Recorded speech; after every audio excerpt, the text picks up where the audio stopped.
আমি শুধু আপনাকে ওই কোষাগার থেকে মোহর সরানোর কাজটাই খুব ভালোভাবে করতে দেখেছি মন্ত্রী মশাই। আর বাকি সব কাজে তো আপনি লবডঙ্কা। গোপাল, মুখ সামলে কথা বলো, হ্যাঁ? বেশি বাড়াবাড়ি করো না। কি বলতে চাইছেন মন্ত্রী মশাই? বাড়াবাড়ি করলে মারামারি হয়ে যাবে? আচ্ছা, হয়েছে হয়েছে, অনেক হয়েছে, সকলে এইবারে থামো। ঝগড়াঝাটি বন্ধ হোক, এমনিতেই খুব গরম। বলছি কি, যা গরম পড়েছে এইখানে তো থাকাটাই দায় হয়ে যাচ্ছে। উফ, আর যে পেরে উঠছি না। মনে হয় আপাতত এখান থেকে কদিনের জন্যে। মহারাজ, বাইরে রাজ্যের প্রজারা জড়ো হয়েছে, সকলে মিলে বিক্ষোভ করছে। একবার একবার শিগগির আসুন মহারাজ, নইলে সাংঘাতিক কিছু একটা ঘটে যাবে। কি হলো? আবারও কোনো সমস্যা হলো নাকি? আমাদের রাজ্যের প্রজারা তো যথেষ্ট বোঝদার, তারা তো এমনি এমনি ঝামেলা ঝঞ্ঝাট সৃষ্টি করার মানুষ নয়। গোপাল, চলো গিয়ে দেখি।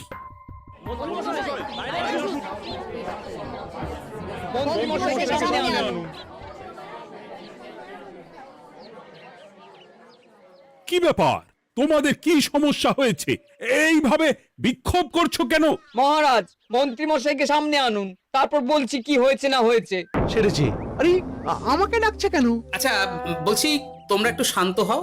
আমি বুঝতে পারছি তোমরা কিছু একটা কারণে খুবই অসন্তুষ্ট হয়েছো, তাই সেই জন্য বলছি আগে শান্ত হও, তারপর বলো মন্ত্রী মশাইকে কেন খুঁজছো, উনি কি করেছেন? গোপাল দাদা, তুমি তো জানোই রাজ্যে যা গরম পড়েছে, তার জন্য খাল বিল পুকুর নদী নালা একেবারে শুকিয়ে গেছে, চারিদিকে জলের হাহাকার। হ্যাঁ হ্যাঁ, সে তো জানি। গত সপ্তাহে এই সমস্যার কথা জানিয়ে মহারাজকে অনুরোধ করে গিয়েছিলাম যে রাজ্যের বাঁধটা যাতে খুলে দেওয়া হয়। কেন? আমি তো তোমাদের কথা রেখেছি। আমি তো দুদিন আগেই মন্ত্রীকে পর্যাপ্ত পরিমাণে মোহর দিয়ে বাঁধ খোলার কাজে পাঠিয়েছিলাম। কেন, উনি কি বাঁধ খোলেননি? সেইটা ওনাকেই জিজ্ঞাসা করুন। গত দুদিনে উনি তো বাঁধ খুলতে আসেনি, উপরন্তু আমরা ওনাকে ডাকতে গেলে উনি আমাদেরকে তাড়িয়ে দিয়েছেন। সে কি, এ তো ভারী অন্যায়। দুদিন ধরে অপেক্ষা করে আর না থাকতে পেরে আজকে আমরা এখানে এসেছি। এই অবস্থায় আমরা কি করব? যদি আমাদেরকে আমাদের রাজ্য সাহায্য না করে তাহলে কোথায় যাব আমরা? ছি ছি ছি, আমি তো ভাবতেই পারছি না। মন্ত্রী, এই মন্ত্রী। মহারাজ, মন্ত্রী মশাইয়ের ব্যাপারটা পরে দেখে নিচ্ছি, আগে এদেরকে শান্ত করেই চলুন। মনে রাখবেন, প্রজারা একবার বিপক্ষে চলে গেলে কিন্তু খুব মুশকিল হয়ে যাবে। শোনো সকলে, তোমরা আজকের দিনটা একটু কষ্ট করো। আমি কথা দিচ্ছি, কাল সকাল হলেই বাঁধ খোলার ব্যবস্থা করব, ঠিক আছে? ঠিক কথা বলেছো তো গোপাল দাদা। দাদা বলে যখন ডাকো, তখন দেখো এই দাদা তার ভাইদের কিছুতেই নিরাশ করবে না। শুধু আজকের দিনটা একটু চেয়ে নিচ্ছি, ব্যাস।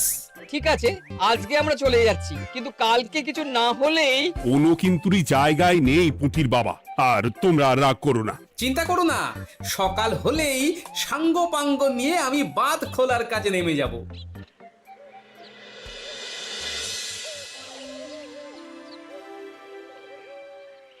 ছি ছি মন্ত্রী, তুমি এইভাবে আমায় মিথ্যে বললে। ভাবতেই পারছি না কি দরকার ছিল আমায় মিথ্যে আশ্বাস দিয়ে প্রজাদের সামনে নাক কান কাটার। মুখে কুলুপ কেন? উত্তর দাও। না, মানে আমার শরীরটা ঠিক ভালো ছিল না, তাই বাড়ি থেকে বেরোতে পারিনি। বলছি কি, শরীর খারাপ থাকলে রাজসভায় খবর দিতে পারতেন, আমরা কেউ দায়িত্বটা পালন করতাম, কি আছে? সমস্ত মোহরগুলো ত্যাগস্থ করে ঘাপটি মারলেন ঘরে। ছি ছি, জানাই আপনাকে ধিক্কার। সকলে মিলে করো প্রতিবাদের চিৎকার। মন্ত্রী মশাই, ছি ছি ছি ছি ছি ছি। মহারাজ, আপনি এক্ষুনি মন্ত্রী মশাইকে কদিনের জন্য সভা থেকে বহিষ্কৃত করুন। সে তো করবই, তবে তার আগে আমি চাই কালকে যখন বাঁধ খুলতে তোমরা নামবে, তখন সেই কাজে কোনো লোক নিয়োগ না করে মন্ত্রীকেই বাঁধ খুলতে নামাবে। মহারাজ, এ কেমন বিচার আপনার? আমি না রাজ্যের মন্ত্রী। মন্ত্রী না ষড়যন্ত্রী। মন্ত্রী মশাই, তাহলে কালকের জন্য প্রস্তুত থাকুন। মহারাজের বাঁধ খোলার জন্য সকল মোহর তো আগেই আত্মসাৎ করেছেন, এবার শুধু কাজে নেমে পড়বেন, কেমন?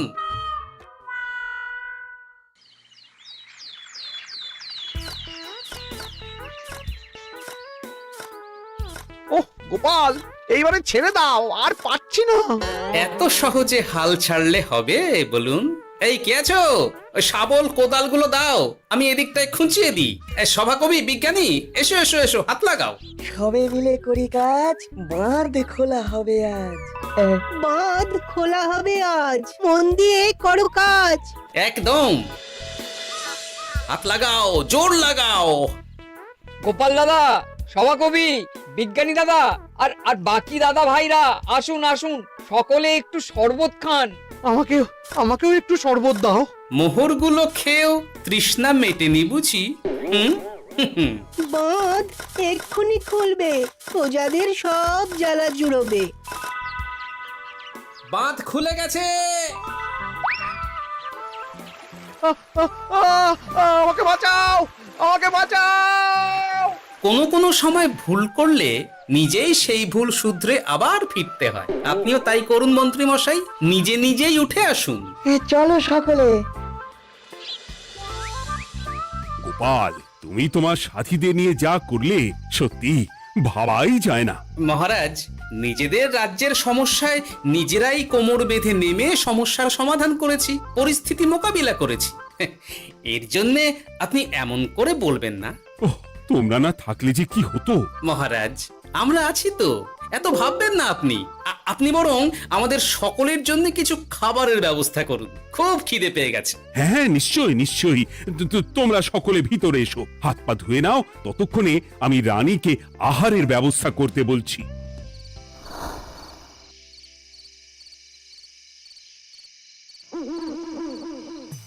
ওমা গো, ওমা বাঁচাও, কি শরীর খারাপটাই না লাগছে গো। একে গিন্নি, বাবারে, কি হয়েছেটা কি? ও, তুমি এইভাবে এখানে শুয়ে কাতরাচ্ছ কেন? বলি তুমি এসেছো? হ্যাঁ, এই তো আমি চলে এসেছি। কি হয়েছে গিন্নি? তোমার কোথায় কষ্ট হচ্ছে? গরমে হাঁসফাঁস করছি গো, পারছি না। রান্না করতে গিয়ে খুব বাজে অবস্থা হয়ে গেছে গো, এই থেকে এইখানে পড়ে পড়ে গড়াচ্ছি। ঠিক আছে, আজ আর রান্না করতে হবে না গিন্নি, আমি রাজবাড়ি থেকে খেয়ে এসেছি। বাহ, নিজে খেয়ে এসেছো বলে আর রান্না করতে হবে না বলে দিলে? এদিকে রাত্রে আমি খাবো কি সে খেয়াল আছে? হ্যাঁ হ্যাঁ, খেয়াল আছে, খেয়াল আছে। যাও, আমার জন্য রান্না চাপাও আর একটু জল দাও। দেখো, এত গরম পড়ে কৃষ্ণনগরের অবস্থা শোচনীয় হয়ে গেছে। বয়স্ক লোকেরা কোনো কাজই করতে পারছে না। সত্যি তো, এই গরমে রান্না করাটা খুবই কঠিন গিন্নি। কি বললে? আমি বয়স্ক লোক? আমার বয়স হয়ে গেছে, তাহলে নিজে কি? এই না না গিন্নি, আমি তোমায় কিছু বলিনি। আমি গোটা কৃষ্ণনগরের সাধারণ বয়স্কাদের উদ্দেশ্যেই কথাটা বললাম। তোমার তো বয়স হয়েছে বলে মনেই হয় না গিন্নি। ও তাই বলো?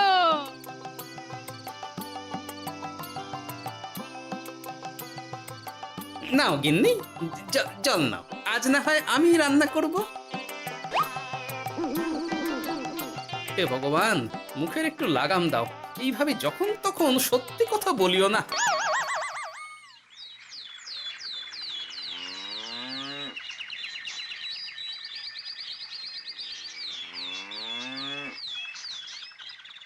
গোপাল দাদা, ও গোপাল দাদা, একবারটি বাইরে এসো, মহারাজ জরুরি তলব করেছেন। আবার কি হলো? গোপাল দাদা, গিন্নি, একবার ও বাইরে গোপাল গিয়ে দাদা। দেখে আসি, বুঝলে? পেয়াদা এসে অনেকক্ষণ থেকে ডাকছে। গোপাল দাদা, আচ্ছা গিয়ে গোপাল দেখো। দাদা, ও গোপাল দাদা, গোপাল দাদা, ও গোপাল দাদা, আরে তুমি এক্ষুনি একবার প্রাসাদে চলো, রানীমার খুব শরীর খারাপ করেছে, মহারাজ তোমাকে খবর দিতে বললেন। ঠিক আছে, তুমি যাও, আমি আসছি।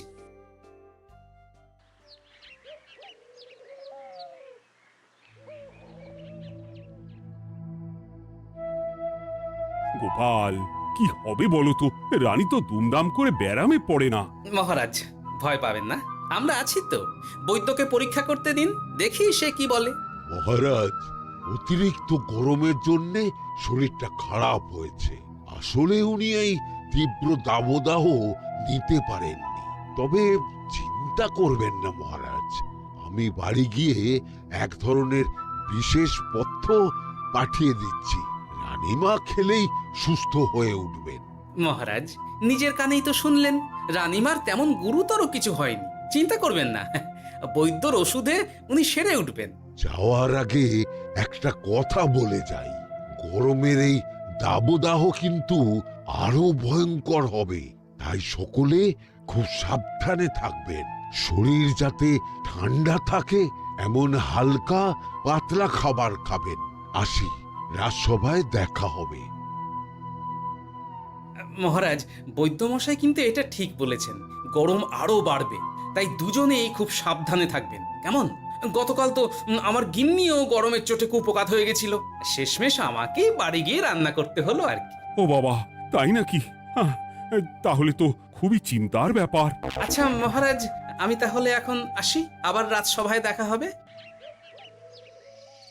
এই গরমে আর এখানে থাকতে পারছি না, বলছি কদিনের জন্য না একটু অন্য কোথাও গেলে হয় না গো? গিন্নি, এই গরমে ঘরেই থাকো, অন্য কোথাও যাওয়ার মোটে নাম করো না। বাইরে বেরোতে গিয়ে যদি কোনোভাবে গরম হাওয়া শরীরে লেগে যায় তাহলে বিপত্তির আর শেষ থাকবে না গিন্নি। কিন্তু এখানেও তো যা গরম পড়েছে, পচে গলে মরে যাই আর কি। উফ গিন্নি, দয়া করে এইসব বাজে কথা বলা বন্ধ করো তো, আমার আয়ু থেকেও তোমার আয়ু দীর্ঘ হোক। বাহ, তুমি এসব কথা কোথা থেকে শিখলে গো? হুম? এই তো তোমার থেকে আর কি। গোপাল, গোপাল, রাজ্যের অবস্থা খুবই বেহাল। এই সবই আমাদের পোড়া কপাল। আরে সভাকবি, কি হয়েছে? তোমাকে দেখে তো মনে হচ্ছে তুমি কিছু... বিজ্ঞানী মহারাজ দুজনেই অজ্ঞান, ঘটি ঘটি জল ঢেলেও ফেরাতে পারেনি তাদের জ্ঞান। কি বলছো কি? তা তুমি এই ব্যাপারটা জানলে কি করে? গিয়েছিলাম একটু আগে বিজ্ঞানীর বাড়ি, গিয়ে দেখি লোকজনের ভিড় সারি সারি। সে কি? শুনলাম মহারাজ তাকে কিছু বলতে এসেছিলেন, তারপরে দুজনে বাইরে বেরিয়ে আসতেই অজ্ঞান হয়ে গেলেন। মহারাজ বিজ্ঞানীর বাড়ি গিয়েছিলেন, তাও আবার রানীমাকে ছেড়ে? রাজবৈদ্য কত করে বললেন এই সময় যখন তখন ঘরের বাইরে বেরোবেন না, কে শোনে কার কথা? আমার মনে হয় মহারাজ তেমন কোনো গুরুত্বপূর্ণ কিছু কথা বলতেই বিজ্ঞানীর বাড়ি গিয়েছিলেন। গরম কমানোর উপায় আলোচনা করতে হয় তো গিয়েছিলেন। আমাদের মহারাজ তো নিজের চোখেই দেখেছেন এই তীব্র গরমের চোটে রাজ্যের কি অবস্থা, কি অবস্থা। ঠিক বলেছো গিন্নি, আমার এই কথাটা তো মাথাতেই আসেনি। ধন্যবাদ গিন্নি, অসংখ্য ধন্যবাদ তোমায়। আমায় পরে ধন্যবাদ জানিও। হ্যাঁ, এখন আর দেরি না করে বৈদ্য মশাইকে সঙ্গে নিয়ে বিজ্ঞানী মশাইয়ের বাড়ি যাও। হ্যাঁ,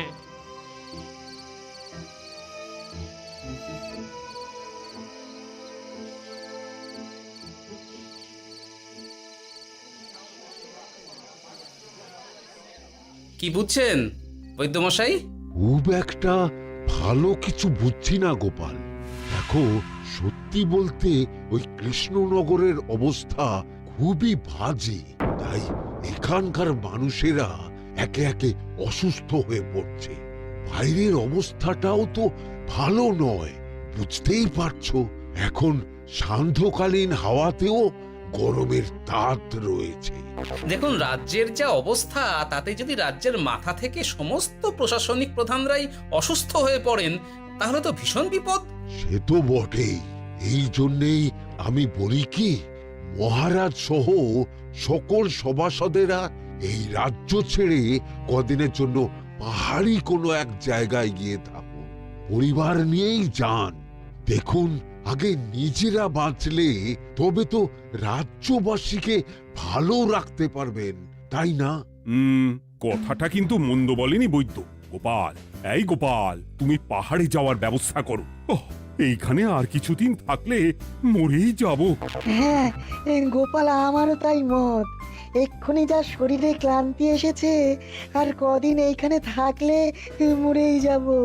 মহারাজের অনুরোধে গরম কমানোর কোনো ব্যবস্থাও তো করতে পারলাম না, বাইরে বেরোনো মাত্রই দুজনে মূর্ছা গেলাম। বাবা, ঠিক আছে, বুঝেছি। মহারাজ, আপনি আর এই ব্যাপারটা নিয়ে বেশি ভাববেন না। বিজ্ঞানী, তুমিও আর বেশি কথা বলো না। আমি পাহাড়ে যাওয়ার ব্যবস্থা করছি। আমরা রাজসভা সকলে সব পরিবারই যাব। অনেক কাজ হয়েছে, এখন কিছুদিন আমাদের বিশ্রাম দরকার।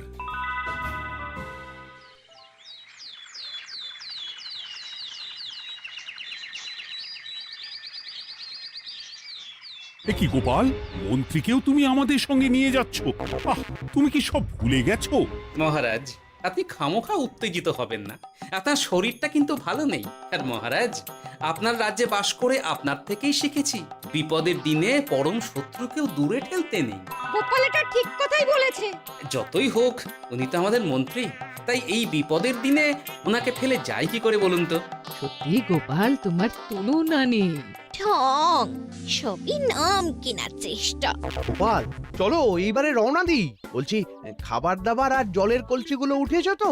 হ্যাঁ, খাবারের পাত্রগুলো আপনার জিম্মায় থাকবে, আর জলের কলসিগুলো আমি সামলাবো।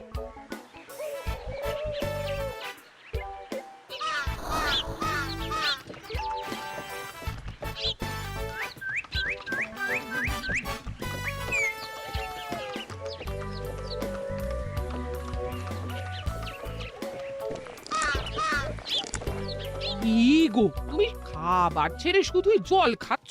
ওদিকে মন্ত্রী মশাই যে সব খাবার একাই সাবার করে দিলেন না? ভালোই তো, থাক না।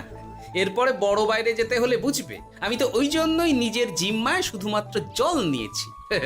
দেখো, জল খেলে ছোট বাইরে যাওয়ার দরকার হলে চলে যেতে পারবো, কিন্তু বড় বাইরে যাওয়ার দরকার হলে তো যেখানে সেখানে যেতে পারবো না। তাই জলই সই। কিন্তু সবার জল যদি তুমি একাই শেষ করে দিলে, তাহলে এই রে, এটা তো ঠিক বলেছো গিন্নি। পথে ঘাটে কোনো পানীয় জলের পুকুর বা কুয়ো দেখলে জল ভরে নিতে হবে, বুঝলে?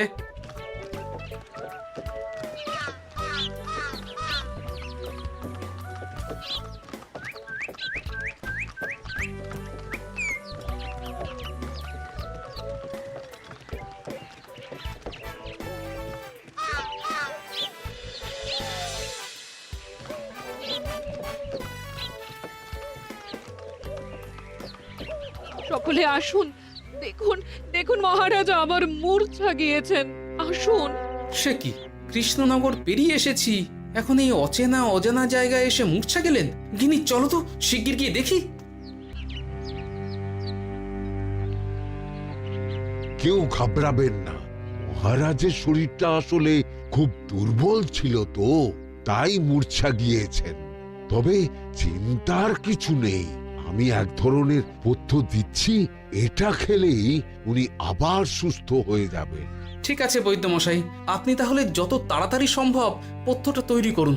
হ্যাঁ, আমার এই পথ্যটা তৈরি করার জন্যে একটু জলের প্রয়োজন। একটু জলের ব্যবস্থা করুন তো। এ মা, বলি গাড়িতে যে এক ফোঁটাও জল নেই গো, কি হবে? এই গোপাল, তুমি একাই সব জল খেয়ে বসে আছো? হ্যাঁ গোপাল, এখন এসব বাদ দাও, চলো একটু জলের ব্যবস্থা করি। হ্যাঁ, খানাখন্দ, খাল, বিল, নদী, সমুদ্র, যেখান থেকে পারো জল নিয়ে এসো। জল ছাড়া এই পথ্য বানানো অসম্ভব। গোপাল, এ কি করা যায় বলো? দাঁড়াও, আমি একটু ছোট বাইরে থেকে ঘুরে আসছি। হ্যাঁ, খুব জোরে বেগ আসছে, ত্যাগ না করতে পারলে বুদ্ধি খুলবে না।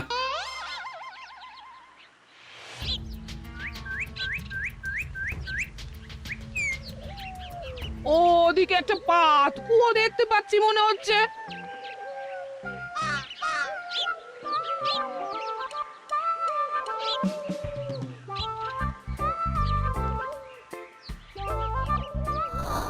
জল কোথা থেকে পাবো? তবে কি জলের অভাবে আজকে মহারাজ সুস্থ হতে পারবেন না? রানীমা, ব্যাকুল হবেন না, আমি আমি আছি তো। আমি থাকতে কিচ্ছু অঘটন ঘটবে না।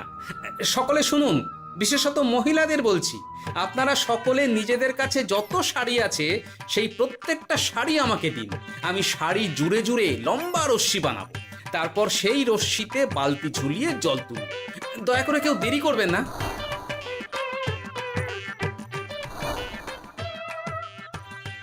এই নাও আমার 5খানা শাড়ি। হ্যাঁ, এই নাও আমার 10খানা শাড়ি। আমি বাবা আমার লতা পাতা মিনি করা শাড়িগুলো দেব না। যা পারো করো, আমি বড় বাইরেতে যাচ্ছি। ওমা, বিপদের দিনে শাড়ি দেবে না? গায়ের জোরে নিয়ে আসবো। হ্যাঁ,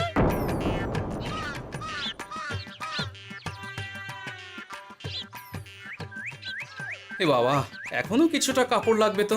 যা গভীর পাতকুয়া, সবার সব শাড়ি তো কাজে লাগিয়ে দিয়েছি, এখন কি হবে? আরে ওই তো কার একটা ঝোপের কাছে ধুতি পড়ে রয়েছে, যাই ওইটাই নিয়ে নি। এই গোপাল গোপাল, আরে করো কি, ওটা তো আমার ধুতি। আরে আরে আমি এই ঝোপে বড় বাইরের জন্য এসেছি। আরে মন্ত্রী মশাই, বড় বাইরে করার সময় অযথা অন্যদিকে মন দেবেন না, তাহলে পেট সাফা হবে না।